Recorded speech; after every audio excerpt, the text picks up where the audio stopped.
Good day and welcome to Big Bad Tech. I'm your instructor Jim Pytel, and today's topic of discussion is series DC circuit properties. Our objective is to examine the fundamental properties of series DC circuits, including Kirchhoff's voltage law. This lecture operates under the presumption the viewer has more than a nodding acquaintance with DC Ohm's law, power, and series resistance calculations. If at any time you feel you're over your head, please take the time to click the provided links to bring yourself up to speed. A circuit is a complete conductive path or a closed loop. The closed loop could be a single circular, rectangular, triangular, or any other shape forming a complete loop, or composed of many different pathways that at least one of which connects one terminal of a voltage source to the other. Without at least a single closed loop, there is no circuit, and there is no way conventional current can flow from the positive terminal of a source to a negative terminal. A closed circuit requires a closed path for current to flow. Circuits composed of multiple resistors can assume numerous different configurations, perhaps the simplest being a series or an inline configuration. A series arrangement means there is one path and one path only. Here's one example of a series circuit consisting of a 12-volt source and R1 having a value of 330 ohms and R2 having a value of 560 ohms. If we were to visualize conventional current flowing through the system, you'll note current would leave the positive terminal of the source and travel into resistor 1, through resistor 1, out of resistor 1, into resistor 2, through resistor 2, out of resistor 2, and into the negative terminal of the source. One path for current exists in simple series circuits. Identical equivalent configurations of this same circuit exist. The commonality being there exists one and only one path for current. Regardless of the configuration employed, two important observations can be made. 1. Series resistances add up. For this series circuit, consisting of a 330 ohm resistor in series with a 560 ohm resistor, the source sees a total resistance of 330 plus 560, or 890 ohms. This implies the 12-volt source would be none the wiser if the series combination of two resistors was swapped out and a single 890 ohm resistor took their place. This easier visualization can be used to simplify the analysis procedure. Making use of this simplification, an application of Ohm's law demonstrates that the 12-volt source would push roughly 13.5 milliamperes of current through this circuit. A subsequent application of the power equation demonstrates that the source would be supplying roughly 161.8 milliwatts of power. 2. Any current emanating from the source must travel through both resistors, implying that current anywhere in this single series path is the same. An ammeter inserted anywhere in the circuit would measure 13.5 milliamperes regardless of placement.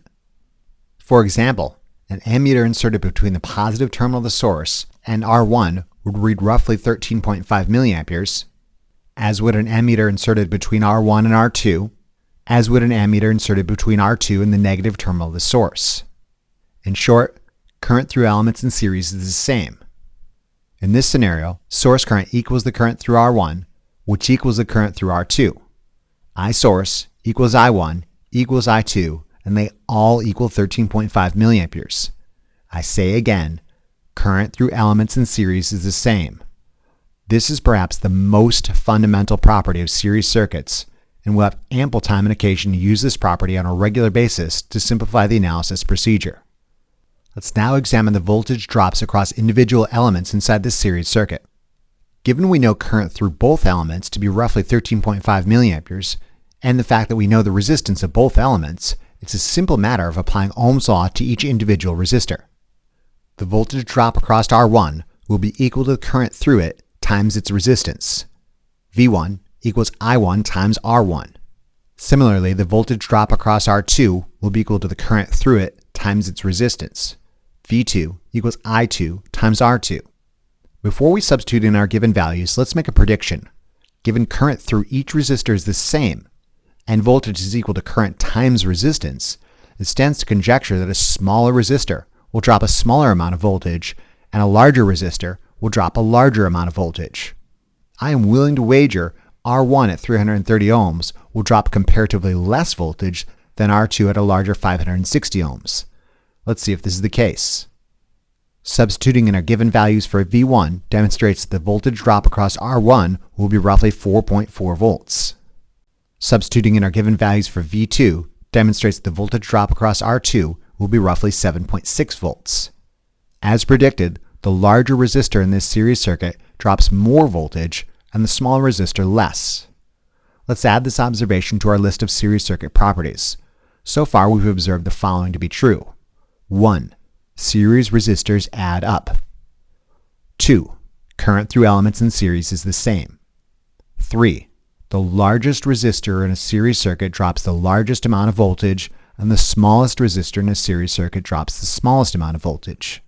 Yet another fundamental series circuit property lies easily within our grasp. The observant among you will note that the summation of voltage drops, V1 plus V2, equals the voltage rise induced by the source E.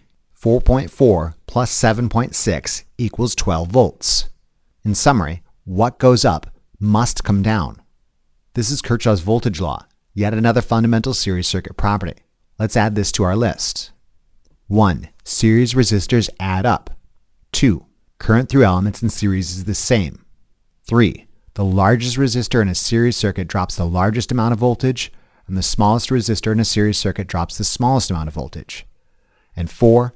For any closed loop, the summation of voltage rises equals the summation of voltage drops. In summary, what goes up must come down.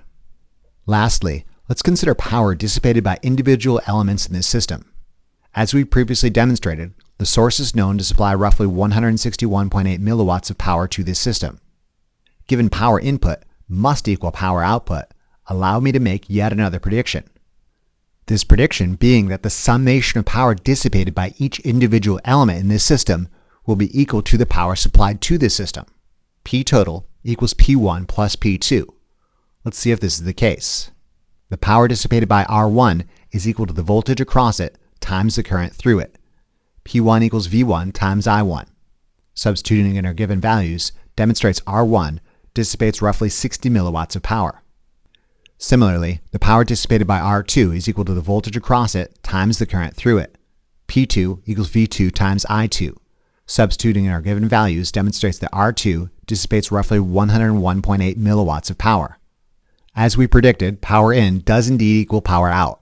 60 milliwatts plus 101.8 milliwatts does in fact equal the total 161.8 milliwatts of power supplied to the system by the source. Given these power figures, yet more fundamental observations can be made about series circuits at this time. Given current through elements in series is the same, not only does the smallest resistor experience the smallest voltage drop, it also dissipates the smallest amount of power. Conversely, not only does the largest resistor experience the largest voltage drop, it also dissipates the largest amount of power. Let's add these observations and the fact that power input to a system always equals power output to our growing list of series circuit properties. 1. Series resistors add up. For this circuit, R total equals R1 plus R2. 2. Current through elements in series is the same. For this circuit, I source equals I1, which equals I2. 3. The largest resistor in a series circuit drops the largest amount of voltage, and the smallest resistor in a series circuit drops the smallest amount of voltage. 4. For any closed loop, the summation of voltage rises equals the summation of voltage drops. In summary, what goes up must come down. For this circuit, the rise induced by the source E equals the summation of drops V1 plus V2. 5. Power in equals power out. For this circuit, P total equals P1 plus P2. And finally, 6. The largest resistor in a series circuit dissipates the largest amount of power, and the smallest resistor in a series circuit dissipates the smallest amount of power. These observations constitute fundamental properties for all series DC circuits and serve as both a great way of simplifying the analysis procedure and an excellent means of checking your work. If your calculations suggest conclusions not in agreement with these properties, you are doing it wrong and you need to perform a tactical retreat and reassess your numbers. Let's put your understanding of series circuit properties to the test with this illustrated example. Consider this series circuit consisting of a 24-volt source, R1 having a value of 620 ohms, R2 having a value of 240 ohms, and R3 having a value of 470 ohms. Let's walk through this analysis step by step. First, see if you can determine the total resistance seen by the source. By all means, pause the lecture and try this on your own. If you're tracking, you should have obtained the following results. Series resistances add up. 620 plus 240 plus 470 equals 1,330 ohms, or roughly 1.3 kiloohms. This implies the 24-volt source would be none the wiser if the series combination of three resistors was swapped out and a single 1,330 ohm resistor took their place. This easier visualization can be used to simplify the analysis procedure. See if you can use this simplification to solve for the current produced and the power supplied by the source. By all means, pause the lecture and try this on your own. If you're tracking, you should have obtained the following results. Source current supply voltage over total resistance. Substituting our given values yields roughly 18 milliamperes. Power is voltage times current. Substituting in our given values yields roughly 433.1 milliwatts of power. Now, let's see if you can use the fundamental series circuit properties to make some predictions without calculations. See if you can predict which resistor will experience the largest individual voltage drop and which one will experience the smallest individual voltage drop. Which one will dissipate the largest amount of power and which one will dissipate the smallest amount of power. Finally, see if you can determine current through each individual resistor, the summation of individual voltage drops, and the summation of power dissipated by individual elements in the system. Again, no calculations are permitted. Just think about it. Use fundamental series circuit properties to predict these results. If you're tracking, you should have arrived at the following conclusions. The largest resistor in a series circuit both drops the largest amount of voltage and dissipates the most amount of power. R1 at 620 ohms will most likely experience the largest voltage drop and dissipate the most power. Conversely, the smallest resistor in a series circuit drops both the smallest amount of voltage and dissipates the least amount of power. R2 at 240 ohms will most likely experience the smallest voltage drop and dissipate the least amount of power. We might expect the voltage drop in power dissipated by R3 at 470 ohms, roughly midway between R1 and R2, to be midway between these upper and lower extremes. Current through elements in series is the same because there is one and only one path for current. In this scenario, source current equals the current through R1, which equals the current through R2, which equals the current through R3, and they all equal roughly 18 milliamperes. I-source equals I1, which equals I2, which equals I3, which equals 18 milliamperes. Given the direction of conventional current travel, we would expect voltage drops across the individual elements, positive to negative, top to bottom. In regards to the summation of individual voltage drops, we know that for any closed loop, the summation of voltage rises will be equal to the summation of voltage drops. In this case, there is one voltage rise induced by the 24-volt source and three voltage drops, V1, V2, and V3. Therefore, E equals V1 plus V2 plus V3. Similarly, in regards to the summation of power dissipated by individual elements, we know that power in equals power out. We know the source is supplying roughly 433.1 milliwatts of power, so P1 plus P2 plus P3 should equal our total power of 433.1 milliwatts. Given these predictions, we've got a well-defined landing zone inside which we anticipate our results to drop. If any results fall outside this zone, they are wrong and we need to revisit our calculations. Let's see if our predictions come true. Again, let's do this in a step-by-step fashion. See if you can use Ohm's law and the power equations to solve for the voltage drop across and the power dissipated by R1 and R2 only. Do not solve for these same properties for R3 at this time. Again, see if you can use Ohm's law and the power equations to solve for the voltage drop across and the power dissipated by R1 and R2 only. By all means, pause the lecture and try this on your own. If you're tracking, you should have obtained the following results. The voltage drop across R1 will be equal to the current through it times its resistance. V1 equals I1 times R1. We know R1 by virtue of being in a series circuit carries roughly 18 milliamperes of current through it, as does everything else in this system. Substituting our given values demonstrates V1 to be roughly 11.2 volts. The power dissipated by R1 is equal to the voltage across it times the current through it. P1 equals V1 times I1. Substituting in our given values demonstrates R1 dissipates roughly 201.9 milliwatts of power. Similarly, the voltage drop across R2 will be equal to the current through it times its resistance. V2 equals I2 times R2. Again, we know R2, by virtue of being in a series circuit, carries roughly 18 milliamperes of current through it, as does everything else in this system. Substituting in our given values demonstrates V2 to be roughly 4.3 volts. Similarly, the power dissipated by R2 is equal to the voltage across it times the current through it. P2 equals V2 times I2. Substituting in our given values demonstrates R2 dissipates roughly 78.2 milliwatts of power.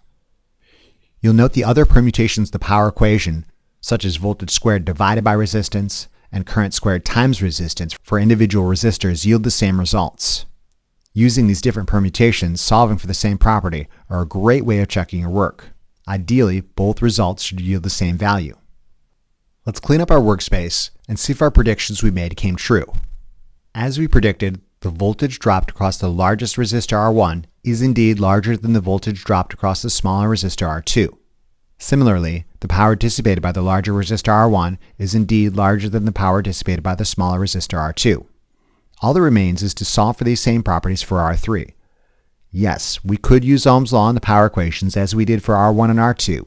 However, let's make use of Kirchhoff's voltage law, which states for any closed loop, the summation of voltage rises will be equal to the summation of voltage drops. And our understanding of power, or power in, always equals power out. Let's look at voltage distribution first. In this case, there's one voltage rise of 24 volts and 3 voltage drops, V1, V2, and V3. Therefore, V1 plus V2 plus V3 equals our supply voltage E of 24 volts. We've solved for both V1 and V2 through manipulations of Ohm's law. These are now known quantities, as is our supply voltage of 24 volts. Only one unknown exists in this equation, that being V3. Solve for V3. An algebraic manipulation of the Kirchhoff's voltage law equation for this circuit demonstrates that V3 equals our supply voltage E minus V1 minus V2. Substituting in our known supply voltage and our previously calculated values for V1 and V2 demonstrates that V3 will be the remaining 8.5 volt drop. This seems correct, being a value between the largest and smallest voltage drop. Let's use Ohm's law to confirm this result. The voltage drop across R3 will be equal to the current through it times its resistance. V3 equals I3 times R3. We know R3, by virtue of being in a series circuit, carries roughly 18 milliamperes of current through it, as does everything else in this system. Substituting our given values demonstrates V3 to be roughly 8.5 volts. OMG. It's the same answer we obtained using an algebraic manipulation of the Kirchhoff's voltage law equation for this circuit. This is not a happy coincidence, but rather a system of checks and balances. There is one right answer, and all methods will yield this same right answer. Of note, the algebraic manipulation in the Kirchhoff's voltage law equation for this circuit necessitates only addition and subtraction, whereas Ohm's law necessitates multiplication and division. By no means impossible tasks. However, Kirchhoff's voltage law is stupidly simple, and you'd be a fool not to make use of it to check your work. For example, let's say you totally screwed up calculating voltage across R2, and instead of entering 240 ohms into the voltage drop equation, you entered 290 ohms. Roughly 18 milliamperes times an incorrect resistance of 290 ohms yields an incorrect voltage of roughly 5.2 volts. Let's say we did everything else correctly though. But when we add 11.2 volts plus 5.2 volts plus 8.5 volts, they don't equal the anticipated 24 volts, but rather 24.9 volts. We know something is wrong, and we can stop the roller coaster and get off before someone gets hurt. A quick inspection of your results and the calculations leading to those results should reveal the source of your problems, namely the incorrect substitution of 290 ohms into an Ohm's law calculation when it should have been 240 ohms. See if you can use your understanding of power in a similar manner to determine the power dissipated by the remaining resistor R3. Power in equals power out. For this system, power total equals P1 plus P2 plus P3. We know total power input to this system, and we just calculated P1 and P2. See if you can algebraically manipulate the power equation to solve for P3, and then verify this result with one permutation of the power equation. What the hell? Verify this result with all 3 permutations of the power equation. Ideally, all methods should yield the same result. By all means, pause the lecture and try this on your own. If you're tracking, you should have obtained the following results. An algebraic manipulation of the power equation for this circuit, solving for P3, demonstrates that P3 equals P total minus P1 minus P2. Substituting our previously calculated values for total power, P1 and P2, demonstrates that P3 is the remaining 153 milliwatts. As we anticipated, it's a value between the largest and smallest power. Let's use the power equations to confirm this result. Any and all versions of the power equation demonstrates R3 will dissipate 153 milliwatts of power. I've got a reasonable degree of confidence these results are correct. Before we move on, take a moment to reflect not upon the minute details of calculation, but rather the larger procedure we use to solve for the desired properties of this system. At no point did we wander off the path and start blindly thrashing through a thorny tangle of blackberry bushes, uncertain of our destination. At all times we were aware and informed of our goals and those pieces of knowledge leading to those goals. We took an inventory of what we did know, and we used items in this inventory to quickly arrive and confirm our results. As a result, we got the correct results the first time in the quickest manner possible. This is the standard of success. Circuit analysis at its core is an understanding of the fundamental properties of those circuits under inspection, and then putting them to use in an organized fashion. For series circuits, these properties are as follows. 1. Series resistors add up. 2. Current through elements in series is the same. 3. The largest resistor in a series circuit drops the largest amount of voltage, and the smallest resistor in a series circuit drops the smallest amount of voltage. 4. Kirchhoff's voltage law, which states for any closed loop, the summation of voltage rises equals the summation of voltage drops. In summary, what goes up must come down. 5. Power in equals power out. And finally, 6.